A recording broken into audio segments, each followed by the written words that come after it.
Y'all never heard of the white Muhammad Ali? Cassius Marcellus Clay is the Muhammad Ali that we all know, the boxer. But did you know who he's named after? Cassius Marcellus Clay was a white man. He was cousins with Henry Clay, arguably one of the greatest senators in American history who never lost a case before the Supreme Court. Now, the Clay family were enslavers. So Muhammad Ali's family was actually enslaved by the Clay family. But Herman Clay, his grandfather, knew about the white Cassius Marcellus Clay. He was an honorable man, and I'm going to tell you why. So he named his son Cassius Marcellus Clay. And then Muhammad Ali's name, Cassius Marcellus Clay Jr. But he wanted to change his name, and I'll tell you why at the end. So the Cassius Marcellus Clay I'm talking about was born in Kentucky in the 1800s, and he was a bad, bad man. The Clay family is one of the richest enslavers in America at that time, and definitely in Kentucky.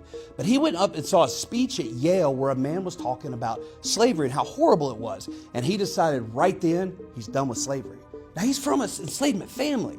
His fortune side to it. Went back to his family and said, I'm done with y'all, and turned his back on them. Walked away from millions. And his dad died suddenly, and he inherited all of it.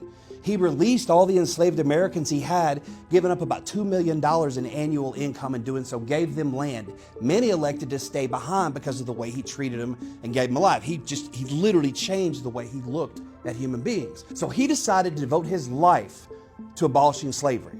He started anti-slavery newspapers, and as you can imagine, this pissed a lot of white people off. Really bad. They came for him. He had an attempt on his life when he was giving a speech about abolition, and when they shot him, it hit his Bowie knife that he had in his chest. And no lie, he took that Bowie knife out, went and got the guy, his name escapes me, ended up gouging his eye out, ruined his eardrum. I want to say might have done his throat. And got his throat, threw him over a fence where the guy cashed in his 401k, basically.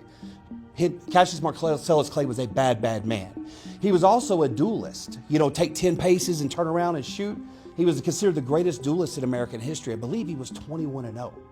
A gentleman challenged him to a duel on his wedding day, knowing that Mr. Clay wouldn't be there. He said, all right, we'll reschedule that fight. So he did, and that man took his life before that night because he knew he wouldn't survive it. That's the reputation he had. He had newspapers in Cincinnati, Ohio, speaking out against slavery. And because people came after him so bad, he'd already had his printing presses burned. He had a Civil War cannon, that the cop they would use in the wars, before the war, sitting in his office packed with just metal shards. If he got attacked by white people, he could set it off, and his employees had an escape route out back. That's how serious it was to have a newspaper that said enslavement was wrong. He was given a speech somewhere when he brought out the Constitution. And he goes, if this doesn't convince you slavery is wrong, maybe the Bible will. And he pulled it out. And he said, if the Bible won't, he pulled out 2 Colt 45s and sat them down and said, if the Bible won't convince you, maybe Samuel Colt will.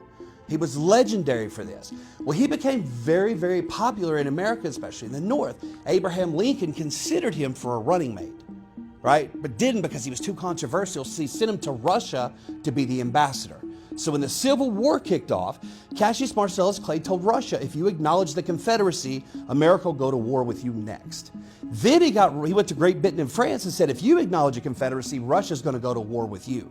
Then he got all 3 of them to get together and told Lincoln if he doesn't sign the Emancipation Proclamation, they're all going to have a beef with him. He forced Lincoln to sign that document 2 years earlier than he was ready. And now, while Mr. Clay was in Russia, whenever we negotiated the Alaska Purchase for $7 million, it was Mr. Clay who did it. Dude was that gangster and badass.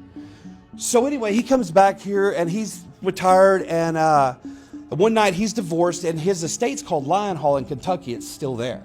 And he heard that his ex-wife's new boyfriend was about to rob the place. So he went and waited on him. He killed one with his Bowie knife and he unalived the other with his pistol, and he was 89 years old when he did it. He passed away at 92 of natural causes. The man has seen and done it all. And that's who Muhammad Ali is named after, one of the greatest abolitionists in American history you've never heard of. But to Muhammad Ali, the name Clay represented his enslaver. And despite his father begging him, don't change your name, you're named after an honorable man, he said, I can't. I can respect both sides, and I guarantee the white Cassius Marcellus Clay would too.